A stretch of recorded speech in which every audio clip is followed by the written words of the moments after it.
Hello my YouTube family, कैसे हैं आप। आशा करती हूँ कि आप बहुत अच्छे होंगे। स्वागत है आपका मेरे यूट्यूब चैनल आरव का स्टोरी वर्ल्ड 426 में। आइए शुरू करते हैं आज की कहानी। एक गांव में एक साहूकार अपने परिवार के साथ रहता था। परिवार में उसकी पत्नी, एक बेटी और एक बेटा था।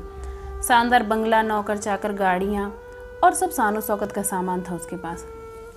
गरीब लोगों को बहुत ज़्यादा सूद यानी ब्याज पर कर्जा देना उसका धंधा था।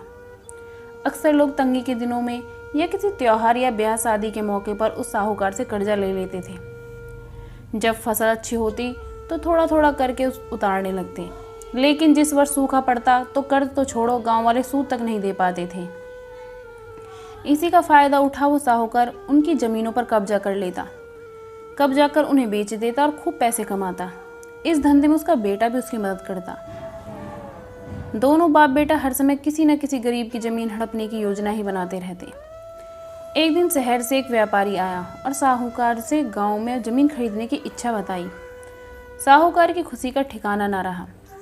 घर बैठे बिठाए जमीनों का ग्राहक मिल गया। साहूकार ने उस व्यापारी को बहुत सी जमीनें दिखाई जो उसने कर्जे के बदले गांव वालों से हथिया ली थी, लेकिन उस व्यापारी को कोई भी जमीन पसंद ना आई। गांव में घूमते हुए व्यापारी को एक जमीन का टुकड़ा पसंद आया। उसने साहूकार से उस जमीन के बारे में पूछा तो साहूकार सोच में डूब गया। असल में वह जमीन तो एक बिन माँ बाप की लड़की की थी जो वहाँ रहती थी। उस लड़की के माँ बाप ने साहूकार से 20,000 रुपये कर्ज लिया था, मगर उसे चुकाने से पहले ही उनकी मृत्यु हो गई।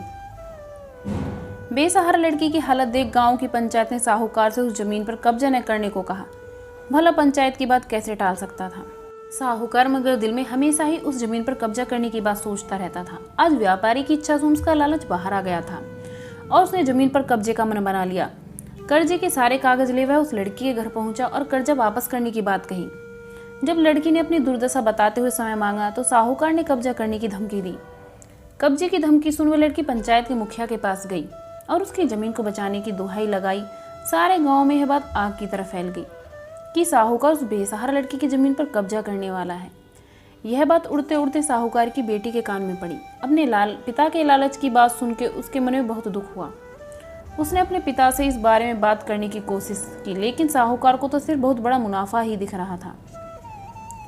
उसे बेसहारा लड़की की दुर्दशा या अपनी बेटी की निवेदन का कोई असर न हुआ और उसने उस जमीन पर कब्जे का ऐलान कर दिया। साहूकार की बेटी ने भी जिद पकड़ ली कि उस लड़की की जमीन पर कब्जा न होने देगी, पर अपनी एक न चलती देख उसके दिमाग में एक योजना सूझी। अगले दिन सुबह सुबह बेसहारा लड़की और उसके साथ 2 लोग साहूकार के घर पहुंचे और कर्ज की 5,000 की किस्त दे दी। साथ में यह भी कहा कि 3-4 महीनों में कर्ज के बाकी रुपये भी उन्हें मिल जाएंगे। रुपया देने के बाद रसीद ले सब चले गए। चूंकि अब किस्त मिल गई थी इसलिए पंचायत ने भी कब्जा न करने दिया। साहूकार बहुत परेशान था कि आखिर उस लड़की के पास इतना सारा रुपया कहाँ से आया। कल तक तो वह दाने दाने को तरसती थी और आज 5,000 रुपये दे गई। कुछ भी ना समझ आने पर उसने गांव वालों से भी पूछताछ की, लेकिन कोई भी रुपयों के बारे में नहीं जानता था। कुछ दिनों बाद वह लड़की फिर 2 गांव वालों के साथ आई और कर्ज की बाकी रकम चुकाकर रसीद और कर्ज के सारे कागज ले गई। साहूकार परेशान हो गया कि आखिर इस लड़की के पास इतना धन आया कहाँ से। इस तरह कुछ दिन और बीत गए। एक दिन साहूकार को खबर मिली कि उस बेसहारा लड़की ने अपनी जमीन बेच दी है। कुछ कर तो सकता नहीं था, लेकिन उत्सुकतावश जाकर देखा तो चौंक गया। जमीन पर एक बोर्ड लगा था। उस बोर्ड पर जमीन के मालिक का नाम देख साहूकार की मानो सांसें रुक गई हों। मालिक के नाम के आगे लिखा था उसकी अपनी बेटी और उस लड़की का नाम। वह दौड़ा हुआ घर गया और बेटी से पूछा कि यह क्या तमाशा है। तब उसकी बेटी ने उसे बताया कि उस गरीब लड़की की मदद के लिए उसे अपने सारे गहने बेच डाले ताकि उसकी जमीन आपके कब्जे से बच सके। लेकिन जमीन आपसे छुड़ाते हुए उस बेसहारा लड़की ने उदारता दिखाते हुए आधी जमीन मेरे नाम कर दी।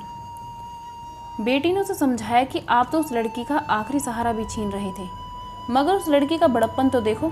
उसने जमीन छुड़ाते ही मेरे गहनों के बदले अपनी आधी जमीन मुझे दे दी। यह सब सुन साहूकार को शर्मिंदगी महसूस हुई और उसने भविष्य में कभी किसी की जमीन न हड़पने का वचन दिया। अगर आपको ये वीडियो पसंद आई है तो वीडियो को लाइक कीजिए और शेयर कीजिए। अगर आप मेरे चैनल पर नए हैं तो मेरे चैनल को सब्सक्राइब कीजिए। Thanks for watching.